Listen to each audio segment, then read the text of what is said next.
if you're drinking coffee, getting snacks, it's totally fine. I just want to give a brief little introduction to this place you're at. First of all, my name is Aspen. I'm one of the farmers here. I keep the chickens, raise the chickens out there on your way in. You saw them. I also work part-time for Sage. So Sage manages the Sunol AgPark, which is kind of these 18 acres. It's on water department land. And so farmers here lease different portions, different parcels of the land. We run our own businesses on them, so it's pretty neat little setup. If you want more information about how that park works, you can of course talk to me. There's also a few farmers here as well in the crowd, so you can talk to them. Biggest thing is we're going to be videotaping this workshop. Really exciting because we have some farmers who weren't able to make it. So this will be accessible on YouTube and off of our website as well. So if you prefer not to be videotaped, you can kind of, I think the back seats, you're kind of out of the line of fire. So. Or just raise your hand if you would like me to try to avoid videotaping you. Just let me know. Yeah. Okay. Too bad. But otherwise, we're really excited and like big warm fuzzies to Susan for doing that for us. So thank you. Yeah. Without further ado, Jim Lee. Okay. I think we're going to be nice and cozy in here today. Hopefully, a breeze will keep this greenhouse kind of ventilated. So you're all here for the weed workshop, right? Yes. We are going to talk about weeds. And I hope none of you came here expecting me to give you some magic pill, magic bits of wisdom about weed management. I did. You did. It's so easy to fall into that kind of mindset. I've been actually doing this similar class now. I think I probably did my first weed management class at a California, statewide farm conference, a small farm conference back in the 80s. And I'm basically giving the same information. There's really nothing new. Weed management is just, you have to just take into account all aspects of your production system. And so that's what we're going to be talking about really today. It's kind of, I would call it an integrated approach to weed management, right? And you gotta understand the weeds, you gotta understand the soil, you gotta understand the water, you gotta understand the cropping system, you gotta understand your tillage systems, climate, all those things come into play. So we've got easily 2.5 hours. I like to do these sessions kind of like if you've got a question, just go ahead and answer it. Go ahead and ask it, and I will try to answer it. Or what I also want to say is I like to hear from the audience, and I like as much audience participation as possible. So if you have experience in something that I'm talking about that you can educate me and the rest of us, that's great. I'll just give you a little bit of background on myself. I started farming in the Central Valley in the mid 70s, and learned a lot about how difficult weeds can be in small-scale organic cropping systems. So my very first experience with farming was basically a weed nightmare. We pulled it off, but I realized I had a lot to learn, and so I farmed in the Central Valley, doing mostly direct market, small scale, for about 15 years, and then took the position at UC Santa Cruz in 1990, managing the farm there.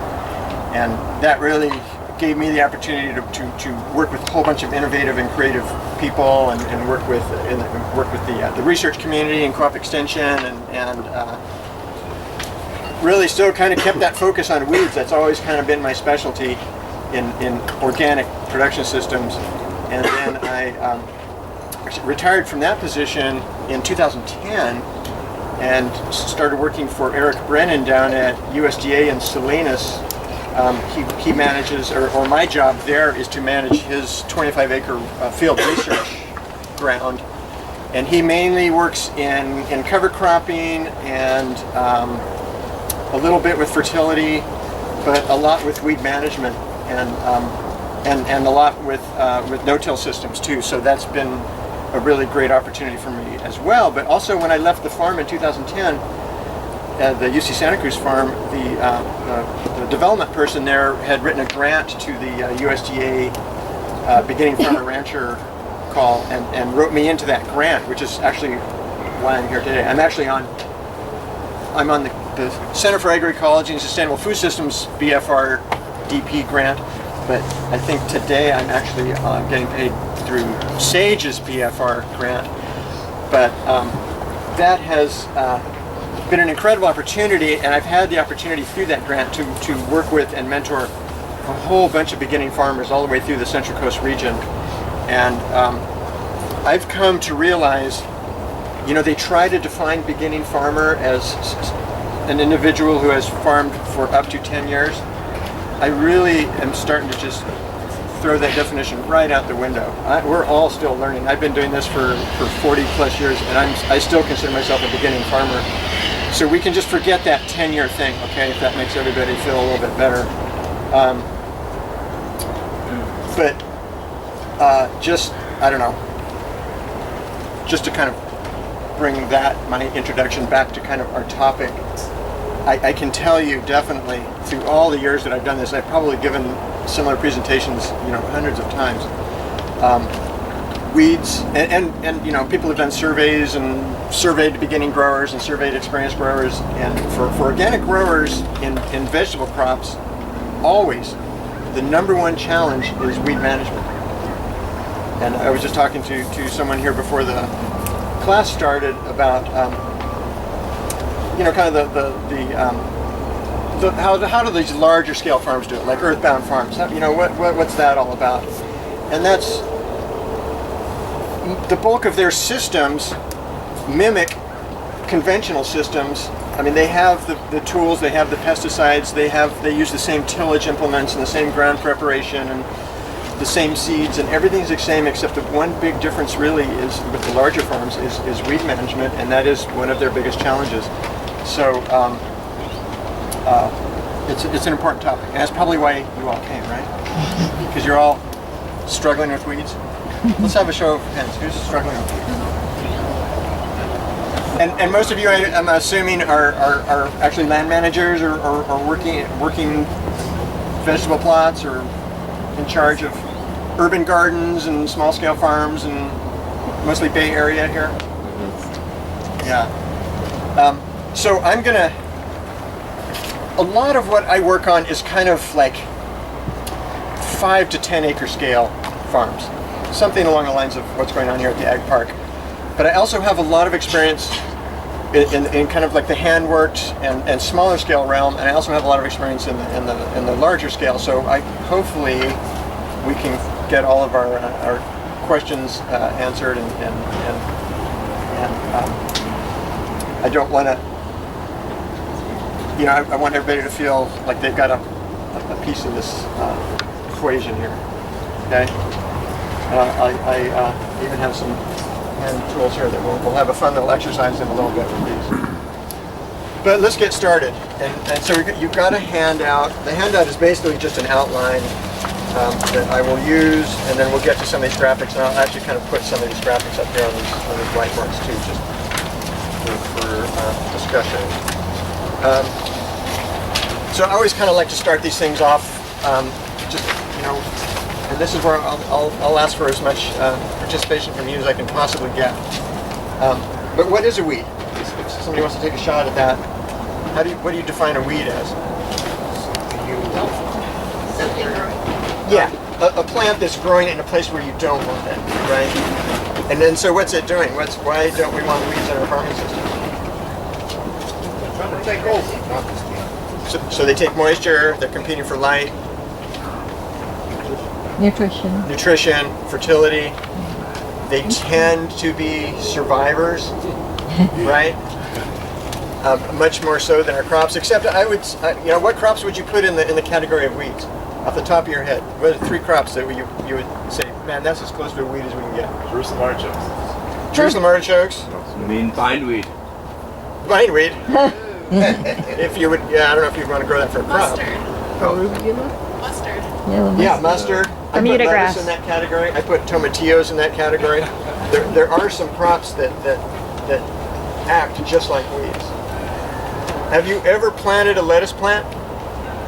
Or say you're transplanting lettuce, and you come in, you're going through the flat and you're pulling them out of the flat and putting them in and planting them, and you come to one that's kind of small and runty, and you just drop it in the furrow, and you walk on it, and then the tractor drives over it, and then you flood irrigate it, and that's the best looking lettuce head in the whole field. That's a weed. That's why, I mean, yeah, lettuce is like such an easy crop. Anyway, so weeds, I mean, we all know this, right? Weeds compete for life. They compete for water. They compete for nutrients. They compete for space. They tangle up our harvest operations. They're so much more aggressive, especially in warmer climates like Sunol here, especially for problem perennials like field bindweed and Bermuda grass and Johnson grass and even nutsedge. I mean, it's just, sometimes I'm in awe at how fast they can grow. You're talking about row crops here, but what about trees? If you have trees with deeper roots, are the weeds still a problem? Do they still compete in the same way? Yeah, so the question is, what about, I mean, we're talking about row crops, but what about an orchard situation or even maybe vineyard where you've got a deeper rooted crop? I think that the simple answer to that is it depends on how much water you have.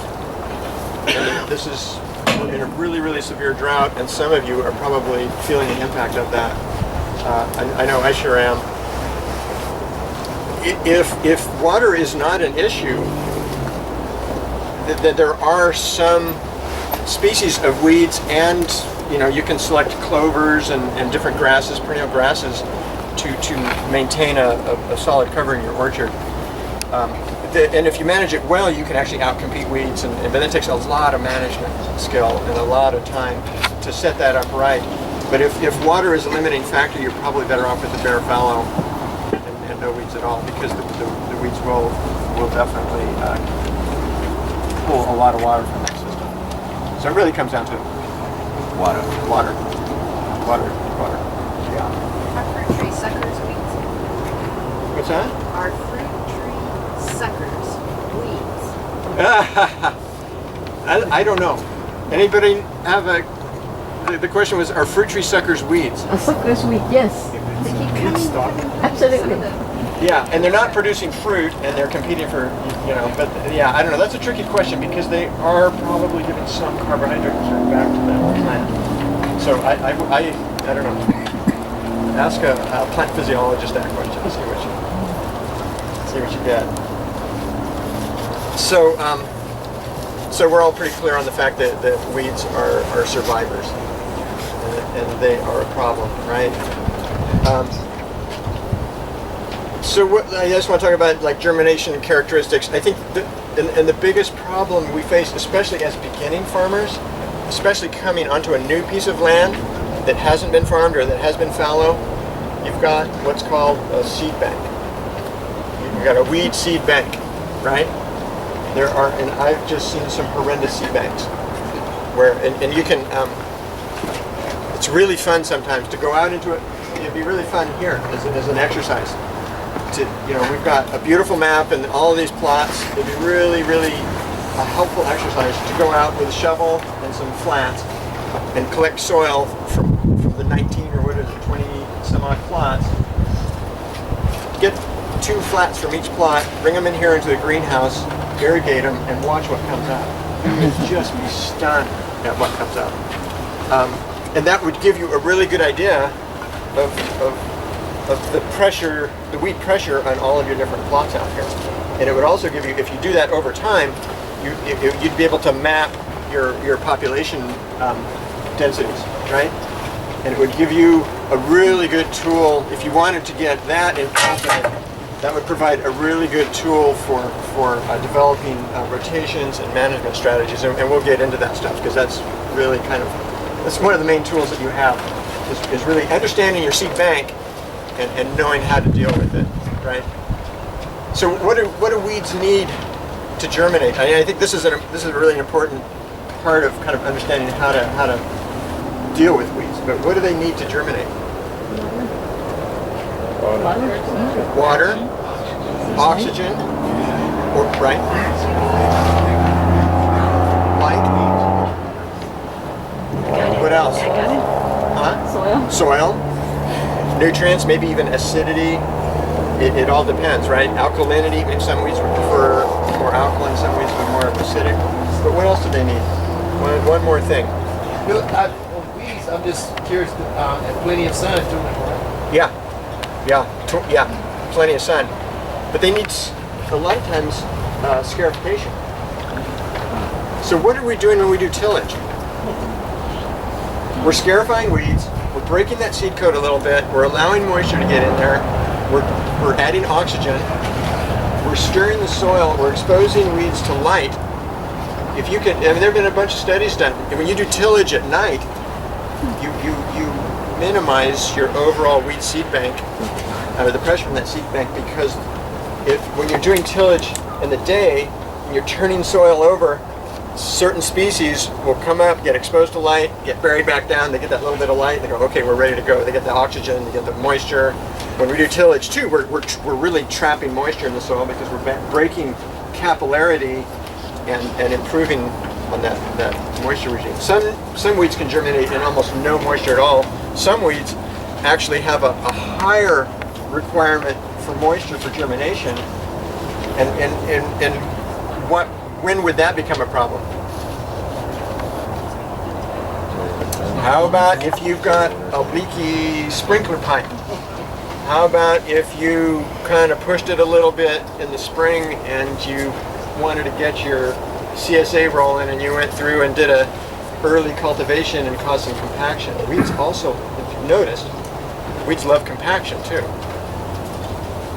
And I think that's a really important thing to remember as kind of on our list of management strategies.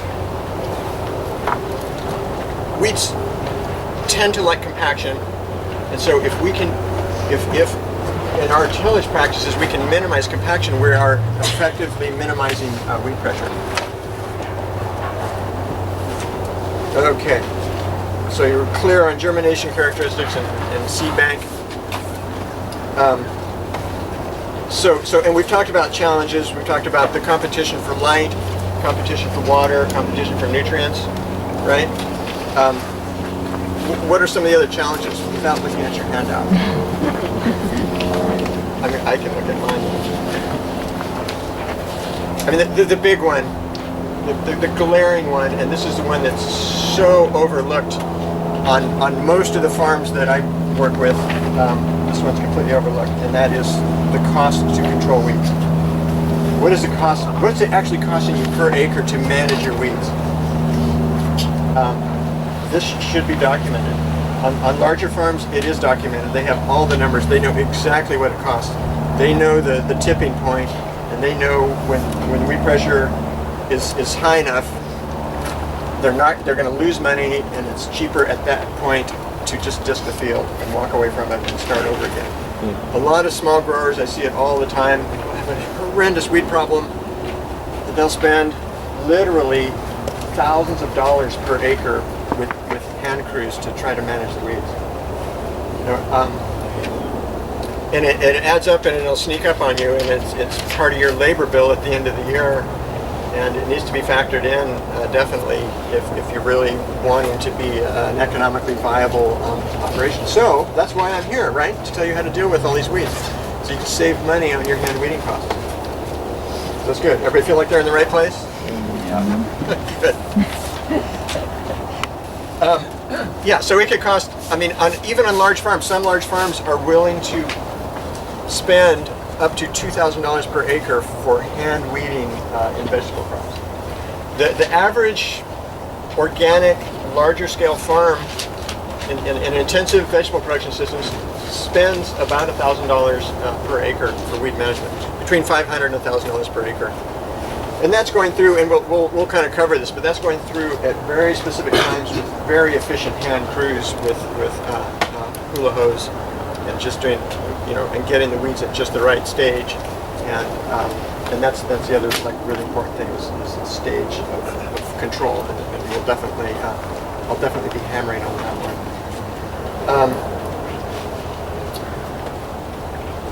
So the other challenge with weeds is their ability to survive and their ability to to propagate, to spread, to disperse.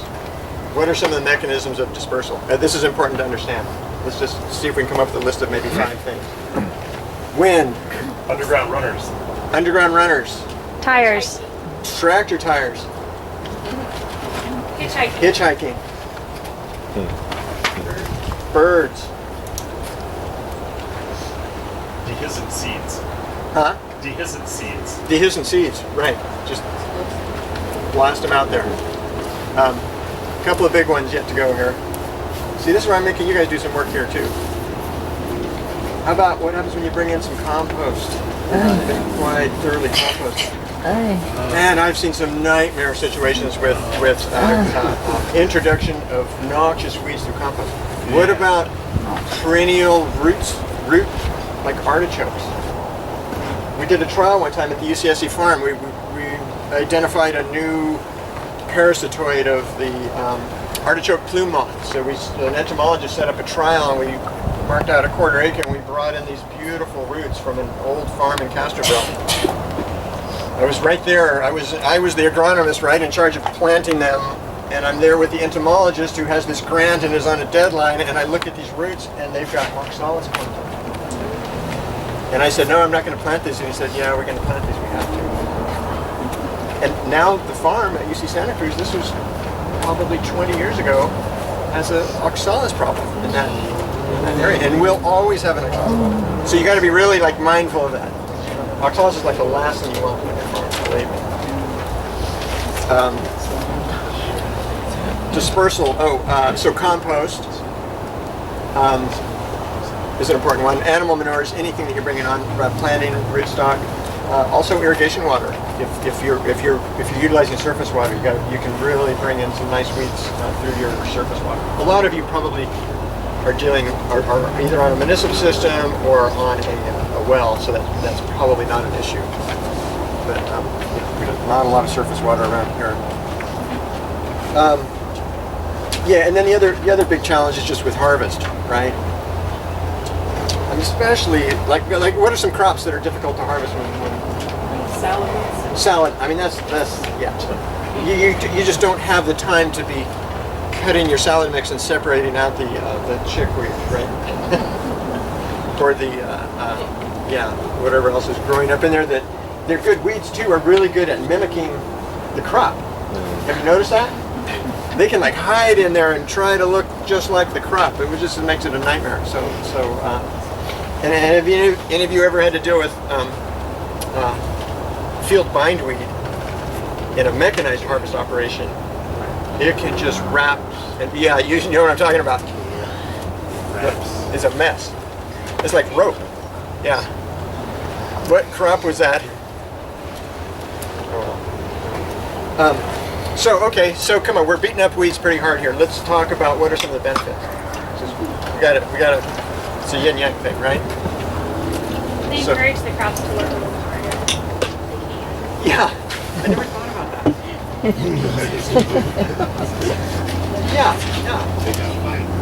Yeah. They could serve as a cover crop in a way. Absolutely. Yeah, absolutely. And any year where it's just too late and it starts raining early and you haven't got your cover crop planted and the ground's too wet, the weeds will do it for you. They're all right there. The malva will come in real nice, and it will give you what you need. It'll hold nutrients. It will hold soil from erosion. I mean, in some sense, I mean, there are friends for that. Are there some of the weeds that stay flat? Like it's thick leaves, and then does it hold the moisture in? And is there anything better for the corn that's growing? Yeah, so the question was about a specific weed in a corn crop that grows prostrate. Would that actually hold moisture? And the answer would be no, because it's transpiring. It's got its roots in there, and it's actively transpiring and removing moisture. It seems damp under the weeds. It really. If you had moisture sensors and you did a controlled experiment, you would see that any additional weed cover in there would actually be taking additional moisture. I heard someone mention medicinal herbs like nettle and horehound. Some of those are weeds that don't have Yeah, and it's really great to be out on a farm walk with a chef, with some of these really like Gucci Bay Area chefs, they'll be like, oh wow, I could use that. Whoa, wow, I could use that. Look at that nettle, stinging nettle. That's great. I'll take, purslane. Ooh, look at that. And it makes you start thinking, wow, maybe I should start a wheat farm. But anyway. Yeah. So any other benefits you can think of? They could be home to beneficial insects, or Right, exactly. Beneficial insect habitat, a breeding refuge, a nectar source. Conversely, they can be, a lot of weeds are really good at harboring viruses that are plant pathogenic. So you got to be really mindful of that. If you have really serious virus problems, you really need to start looking at your weeds, especially surrounding your farm, and even like in riparian areas. Not that you can do anything about that, but see, we're trying to talk about benefits, and I'm hitting challenges again. So weeds, like malva is a good example. Big old fat taproot, really, really deep taproot. I mean, malva is a survivor in a drought. But that taproot over time dies out, it stays in place, it rots out, it's a channel for infiltration, it opens up your soil. Much the same as a mustard or some of these the daikon radishes that people are kind of promoting as infiltration improving crops. Also, I mean, when you think about a weed and the aggressiveness of that root system, they do have the ability. I mean, they're really aggressive, and they can. If you've ever seen like a soil profile where you've got a crop root and a weed root in the same place, the weed roots are way more aggressive and are like usually wrapped all around the crop root. But those weed roots are really good at extracting nutrients. And so they can actually pick up things that the crop can't pick up. They take them up into their, the top of the plant, and then when you do your tillage, then you're re-releasing those nutrients for subsequent crops. So I just feel bad trying to give weeds credit for anything, but I guess we have to do that. They're also, weeds can be good indicators. They can, and maybe, any of you have some examples of weed as an indicator?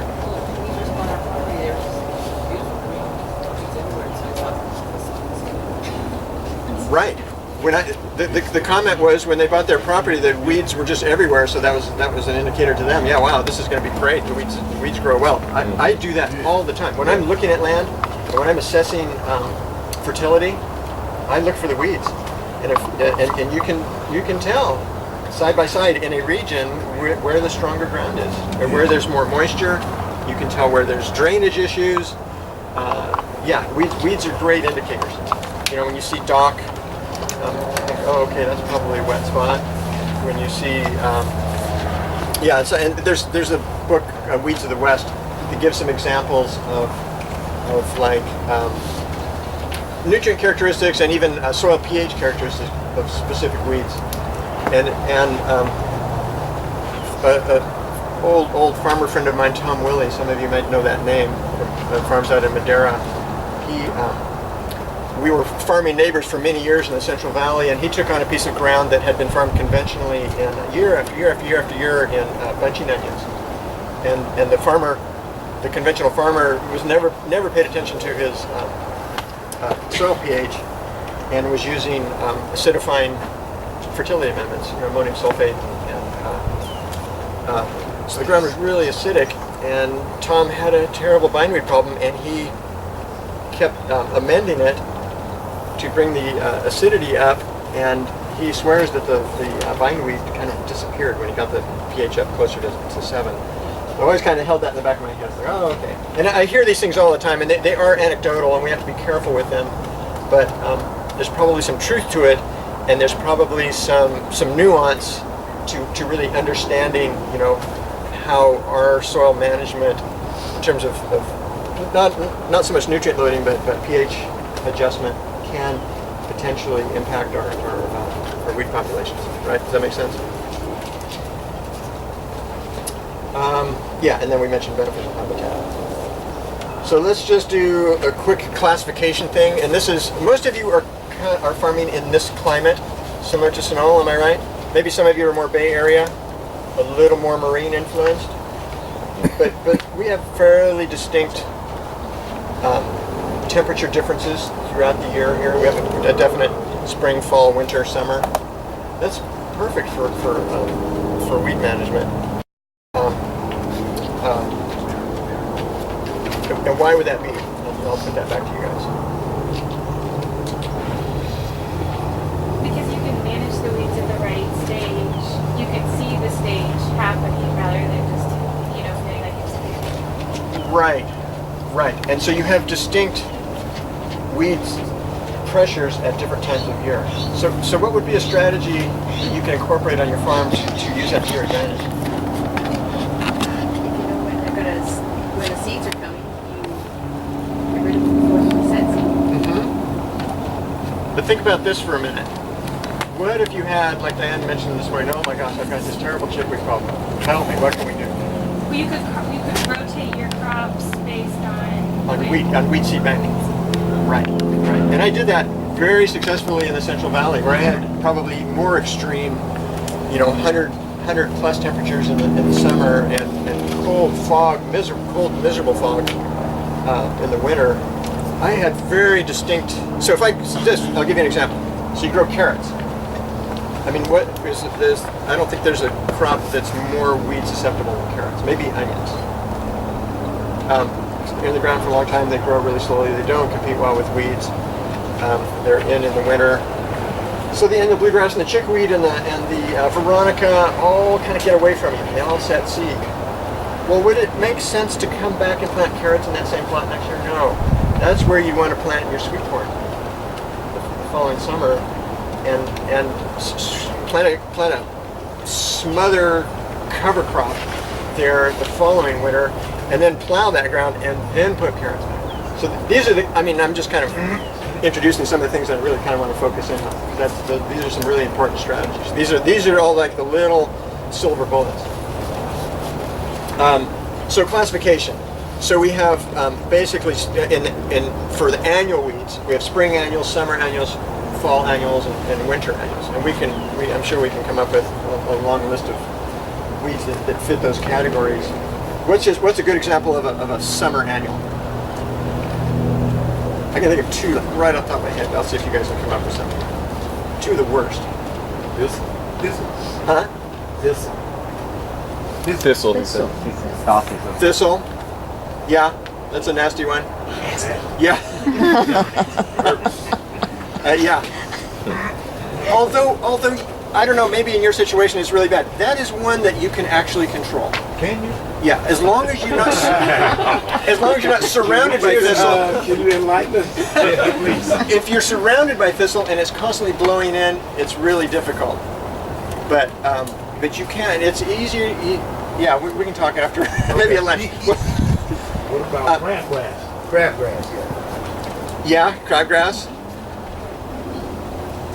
The two that I'm thinking of are lamb's quarter and amaranth pigweed, redroot pigweed. I mean, those are just devastating.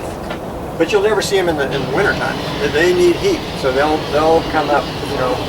They'll start germinating now. And then, so what are a couple examples of like winter annuals? calendula. Yeah. Oh, don't you love calendula? I mean, it's not that bad. It's not that bad. It's medicinal too, Yeah, right? it's easy to pull out. Feels good. Yeah. How many of you have to deal with calendula? Yeah, it's. But if the ants go to pets and leave your crop, Well, there you go. That's an advantage. Yeah. So what are a couple of problem winter annuals? Bluegrass right now. Yeah, bluegrass. I know bluegrass. It's the worst. It's got an awesome root system, and I was pulling out just yesterday from the onions, and there's so many ladybugs in there. I almost felt bad pulling it out just because all these ladybugs are just flying away out of it, So that's another benefit, like a benefit Right. to Interaxis, Right. but yeah, it's just horrible. It's really, I can't pull it away at this point to pull it in my hand. So, Right. And it gets pretty darn time consuming. Yeah. You've got a big patch. yeah. What's another one? Diane? chickweed, right? Yeah. Well, there's a whole, I mean, that's what we're kind of dealing with now is Mallow seems to be, although it's more of a spring, but seems to do pretty well. Definitely. Yeah. Yeah, and so then we have biennials. There aren't too many biennials that we have to deal with, like poison hemlock. There's some other kind of carrot types.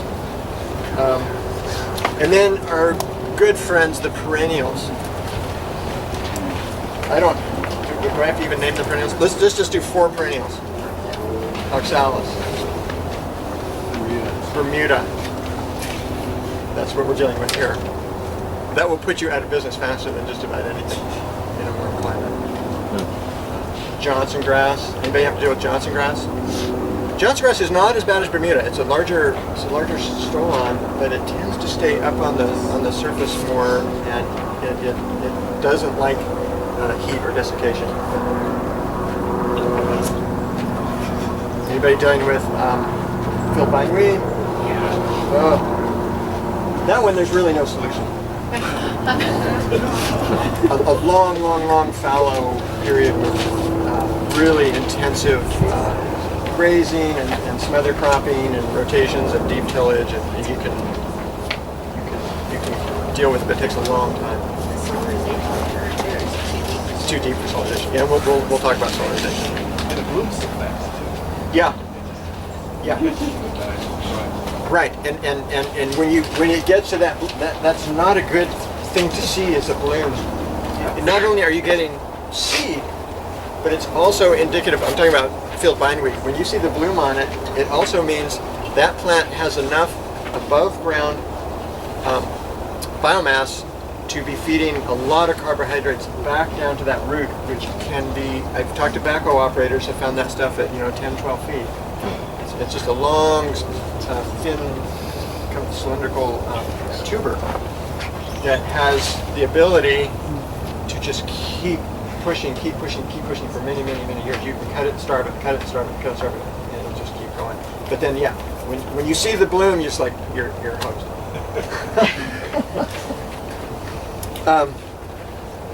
Okay. And then of course we have monocots and dicots, right? And that's pretty clear. We've got our grasses and our monocots. And it's good to understand just that there are definitely some control strategies for both of those types of weeds. So everybody doing okay? Yeah. Any questions? Yeah, we have mare's tail, we have fiddlenecks, and big ass weeds. I don't know the name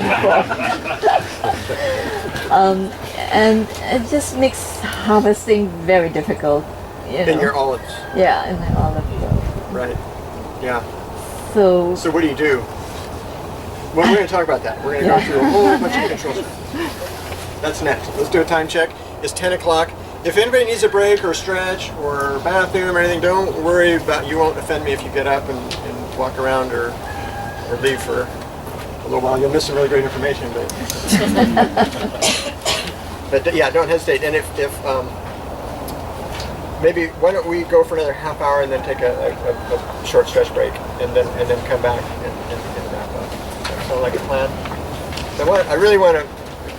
This is kind of like all the introduction. Now we're going to get into control strategies. That's what I really want to focus on, because this is kind of the important stuff. So, chemical control. Can anybody give me an example of any organically approved herbicide that you've used that's actually worked and hasn't broken the bank? Broken the bank, that's the word. Yeah. There are long chain fatty acids. There are long chain fatty acids. There's soaps. There's essential oils. There's vinegars. There's corn gluten. Right. There's all these. There's this great promise for these little chemicals and all these different compounds and all these things. And people have been really interested and excited in all of these things for many years. For 30 years that I'm aware of. And I have yet to see something that has come on the market that actually is efficacious and affordable. And I attended EcoFarm conference and went to a talk because I try to go to like all the weed talks, right? Because I'm giving weed presentations, so I have to kind of keep up on what everybody's talking about. So I went to this one presentation about, a chemical company had some really new and important information about some products they're working on that use, allele chemicals and all these different natural syntheses and means of extracting the allele chemicals and using them for herbicides. This guy gave this long talk and went through all the modes of action and the chemical processes, and at the end of his talk somebody raised their hand and said, well, okay, can we buy this stuff? And he says, well, we have a little bit for sale, but it's so expensive you wouldn't want to go there. It's like, oh, thanks, that's really helpful. So we're not quite there yet on this stuff, but I guess we just keep waiting and hoping. But I think the bottom line is we have a whole bunch of other strategies to use besides chemical control for managing weeds. Jim, have you seen any that are efficacious but expensive? No. They tend to be just burn back. Yeah. And that really doesn't do you any good. Yeah, but if you keep burning it back year after year, then your seed bank goes down.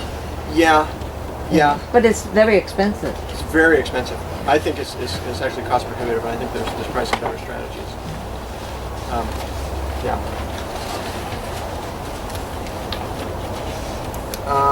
So that's the one thing that the conventional farmers have over us organic farmers, is they have some incredible tools for dealing with weeds, especially some very low risk, low mammalian toxicity herbicides like Roundup that just does an amazing job on perennials. But we're talking about organic weed control, so we're not going to talk about that. But a lot of times when push comes to shove, it's not uncommon for a small-scale farm to step out of organic certification, come in with the heavy tools, clean stuff up, and then wait the 3 years and get back into production with a clean slate. I've seen that, especially in orchards, especially with problem perennials, where the perennials are so bad that they're actually, the allele chemicals in the Bermuda grass, for example, is actually stunting the trees. And at that point, there's just nothing you can do. Which is why I always say, if you're going to plant an orchard, and it's going to be organic, you need 3 or 4 years of really well-managed fallow to deal with all the problem perennials before you actually plant the orchard. And you have to really plan ahead with that kind of an investment, because that's what an orchard is, a huge investment. Our row crops, they're expensive, but you make a little mistake and you just disc it and you start over and you've lost your seed money and some labor maybe, but it's not such a big deal. But orchards, we don't have to get into the numbers, but it's expensive business for sure to establish an orchard. Okay. So, and I mentioned this earlier, improved soil tilth. In my experience, really well-managed soil, well-drained soil, with decent organic matter and a good nutrient balance and a good pH in the 6.5 to 6.7 range is really a good jump on wheat. And once you get out of those ranges and you start having issues with compaction and fertility and water drainage, etc., then you start seeing the wheat quality crop up. Weeds really don't like loose, friable, well-managed soils. And we'll get into the irrigation thing here in a minute. And we've already kind of covered this, but sanitation is so important. Just wait for this truck to leave for it.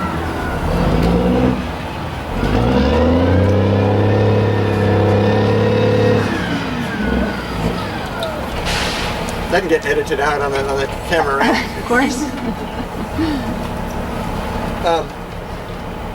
So sanitation. We've talked about the idea of bringing in weeds from compost piles, and I think you mentioned hitchhiking. Yeah, weeds definitely hitchhike. One year at the UCSC farm, I planted some mustard in a patch, broadcast the seed, and covered it with a spring tooth, and then I hooked up the grain drill, and planted the adjacent block to a beautiful stand of veg and bell beans and cayuse oats and probably peas. So I had driven across where I planted the mustard with the tractor, and the soil was a little bit moist, and the tires were picking up a little bit of dirt, and I didn't think really much of it. But when I drove the tractor all the way across the farm over the corn barn, hooked up the grain drill, drove all the way back, planted that next block, and I had the prettiest yellow strips of mustard right where those tractor tires were. There was enough moisture just to pick up a little bit of seed and just beautifully deposited all the way across that field. I mean, that blew my mind. So just driving a tractor across an area that has a lot of field bindweed that's going to seed, you're going to get it out into your field. So yeah, you just have to be really mindful of sanitation for sure. And we can give lots of examples. I'm sure anybody have a good example of. Well, even in a small scale, hand scale, just a mower or a rototiller can give up the same thing. Yeah. Yeah. Really needing to clean your mower. Yeah. And at the UCSC farm, I mean, we have a very bad problem with calendula, and it always finds its way into the potting mix, and then it gets into the perennial plants, and we sell the plant sale, and then it goes from there into everybody's gardens, all the way through Santa Cruz County. And I started seeing, I think calendula started at the UCSC farm, and I used to drive down Highway 1, go to Watsonville, and I would just see it in progression. Every year the calendula would just move a little further down towards Watsonville. So a small farm that I'm working with was all excited the other day because they said, "Wow, we're getting free plants from the Up Garden from Orrin." I was like, "Oh no! Do you want to introduce calendula? You know, be careful." This is probably the most important one, and probably the most neglected. And that is, if you can possibly do this, don't let your weeds go to seed. Right? Don't let your weeds go to seed. It's really hard to do, especially in our longer season crops. It's a little easier to do with the quick turnaround stuff. But what I always see is in the fall, you've done harvesting the peppers, you don't have time to really go through and mow it and get it missed, and you see all these weeds just loaded with seed. You know how many seed are on your typical pigweed, red root pigweed, amaranth plant? Do you want to take a wild guess? One plant, 300,000 viable seeds that are timed to release to germinate over a 10-year period. Wow. That's one plant. That's ingenious. Yeah, so anytime you see a weed seed, and when I'm in the field with crop consultants and I do some a lot of site visits and a lot of times there's other people there and a friend of mine, Doug O'Brien, who does a lot of consulting for larger scale farms. When he walks onto a farm and sees weeds going to seed, he just shakes his head and just goes, "Okay, that's what we're going to have a problem with for the next 10 years." So yeah, avoid seed set. But how do you? I mean, like these things, these seeds. Have you checked out nettles lately? You can see a little tiny nettle plant. You think, "Oh, it hasn't set seed yet." You pull that thing up, roll it around in your hands, get stung a little bit. But you can see the seeds there when the plant's like that big. I mean, these seeds, these weeds have the ability to have such a quick turnaround on seed production. It's incredible. It's just incredible. So anyway, that's probably the hardest rule to deal with, but probably the most important one. And so minimize seed set. We talked about importation through compost and equipment. The other one we've kind of covered briefly, but crop rotation is really important, especially in a climate like this. And I use the example of rotating from an intensely infested winter production area where you've let all of your winter annuals set viable seed that's the field you don't want to go back in. You know, if you did carrots in the winter of 2013, you don't want to put onions in there in the winter of 2014. That is a huge mistake. You'd want we're coming to that one next. You want a really suppressive cover crop planted in there. And then that's the perfect place to plant a summer crop, and then you can kind of go back and forth, because a lot of times your summer crop will have problems with amaranth going to seed, and then you need to be mindful of that the next time. So anyway, a well-designed rotation goes a long way to controlling weeds. Is a rotation also between an underground crop and an above ground crop? Like a root crop and a yeah. I mean, yes and no. Would that be different?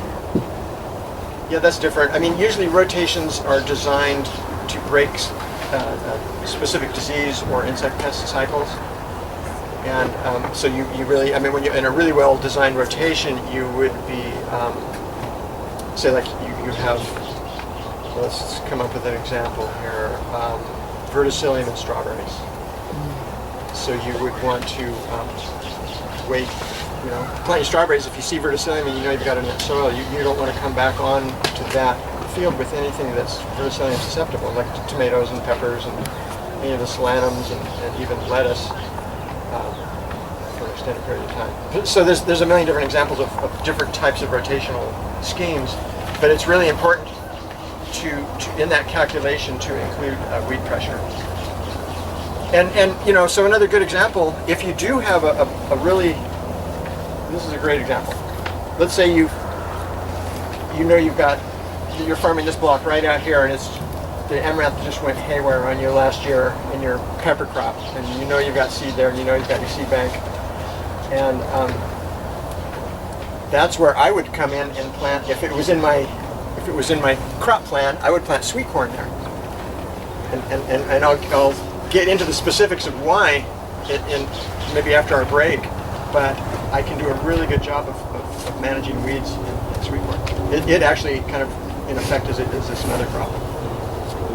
And I'll give you a whole bunch of examples, but we'll get into the specifics of that after our break in about 15 minutes. So smother crops, and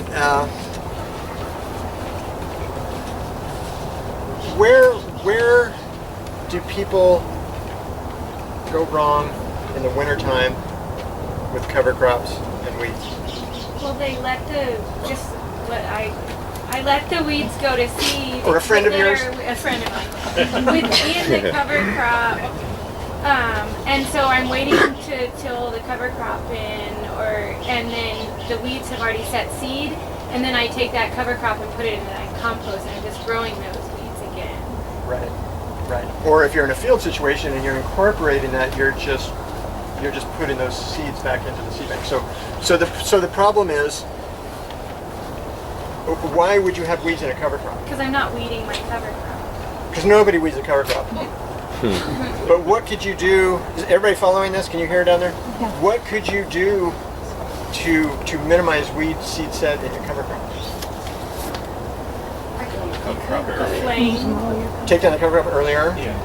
Be aggressive and cut it. Yeah, right. That's one option. Sometimes the rains won't let us do that, but on a garden scale, that's certainly an option. What else? Stale seed bed it. You can almost like stale seed bed. You could stale seed bed it and do a really good job of planting into relatively clean ground. You could plant.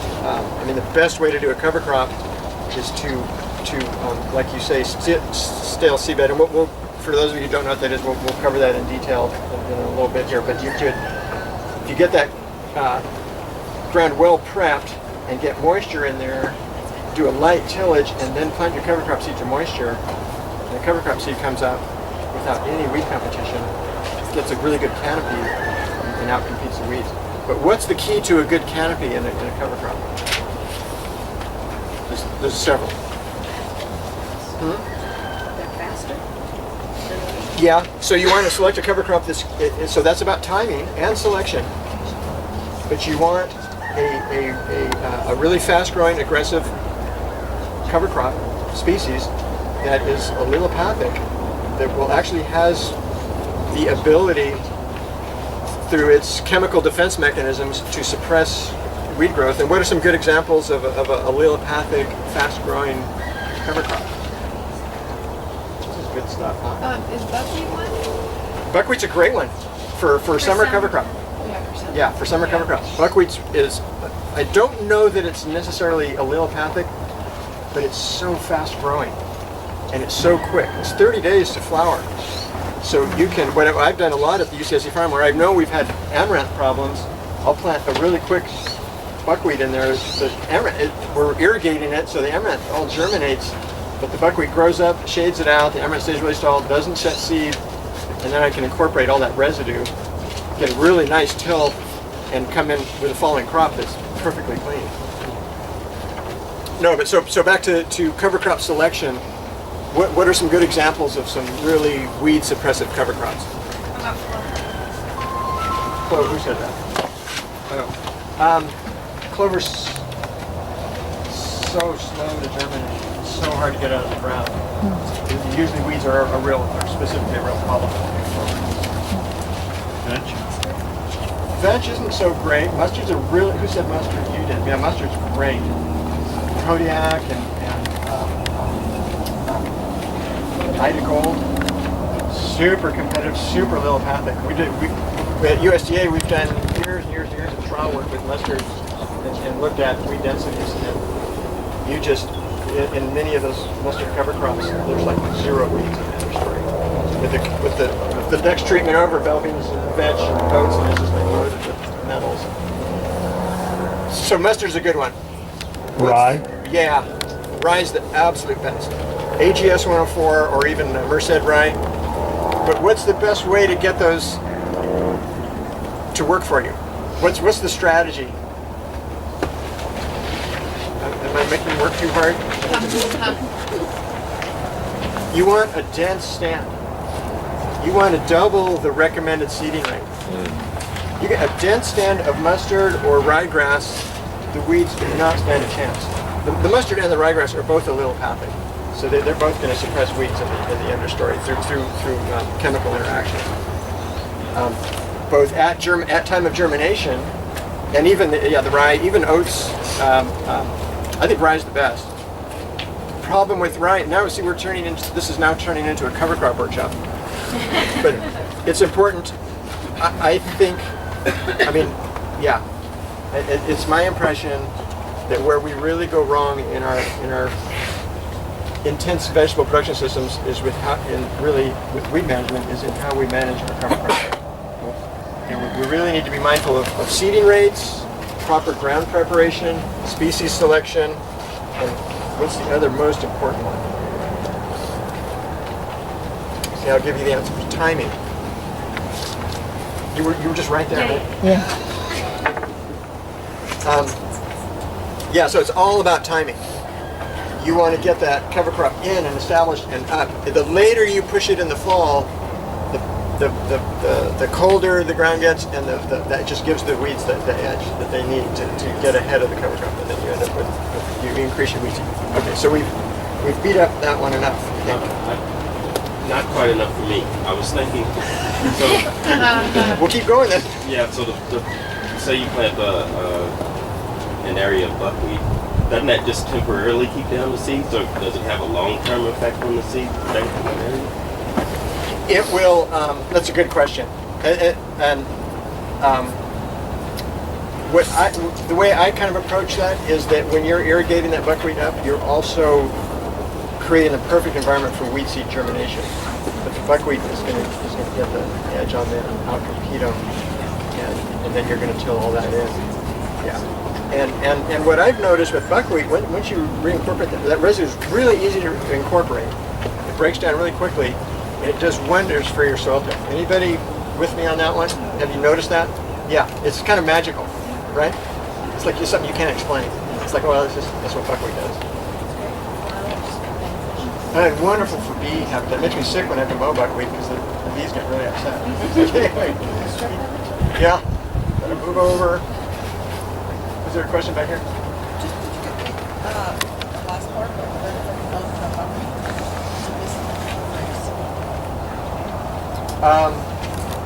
Somebody help me with It's it. really great for soil tilt. I mean, it'll really break it up. It's got these really hairy roots, and it's almost like massaging it. Can you repeat the question? We can't hear down here. Well, the question was just kind of following up on what's so wonderful about buckwheat, and it's just that it just does. Yeah, you described it really well. It just does wonders for the soil tilt, for aeration, and for friability, and for breaking compaction, and all those things. So it's a good one. It's expensive. I mean, the seed's cheap, but you've got land out of production, but it is quick. And if you do, it does take water resources for sure. But if you do it right, it's a great summer cover crop. Yeah. So is Sudan grass too. Sudan grass is a summer cover. It gives you some really nice benefits in terms of weed management and soil tilt improvement too. Probably, I mean, the Sudan is probably better than the buckwheat in the long run in terms of weed suppression. What you can do is it better to seal back the root system, or you can cut it, and you can add.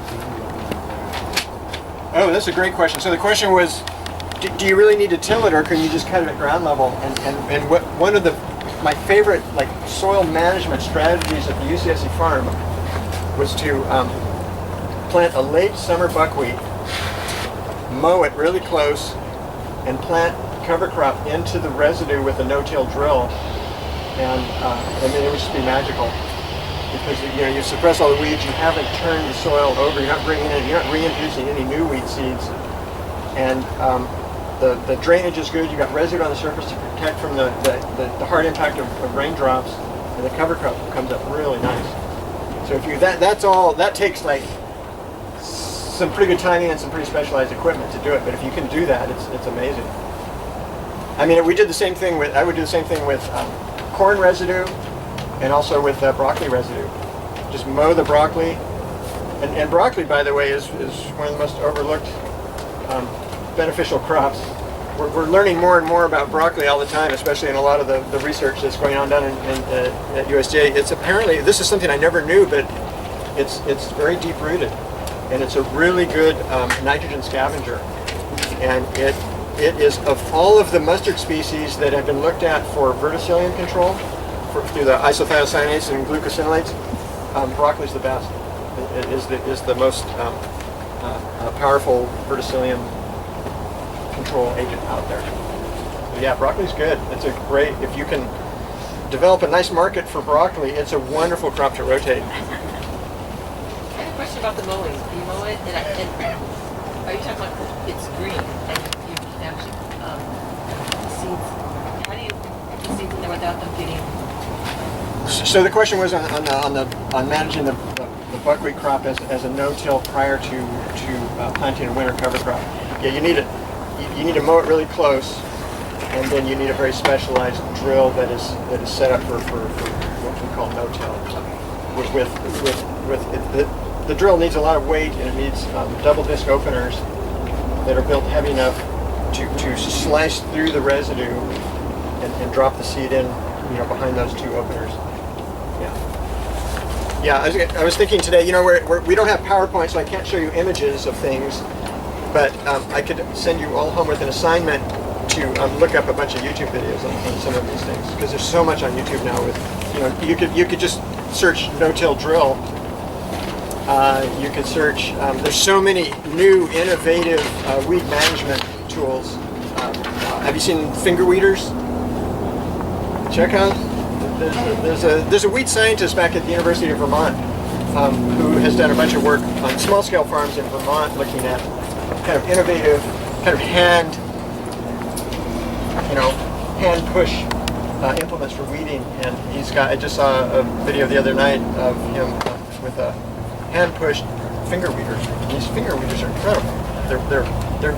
They're manufactured in Holland, but they're kind of flexible, almost like rubber, rotating spikes. We really need an image. So that's why you have to look at YouTube. But they do this, and they go right, so the plant line is right here, and these little fingers come in and work right around the stems of like a broccoli plant and just disrupt, or onion plant or whatever, and just disrupt that surface and knock out all the weeds. It's incredible. So there's a bunch of innovative stuff out there for weed management. Let's stop there and let's take a 10-minute break, stretch, walk around, and come back promptly at 20 minutes till, and we'll get back at it here.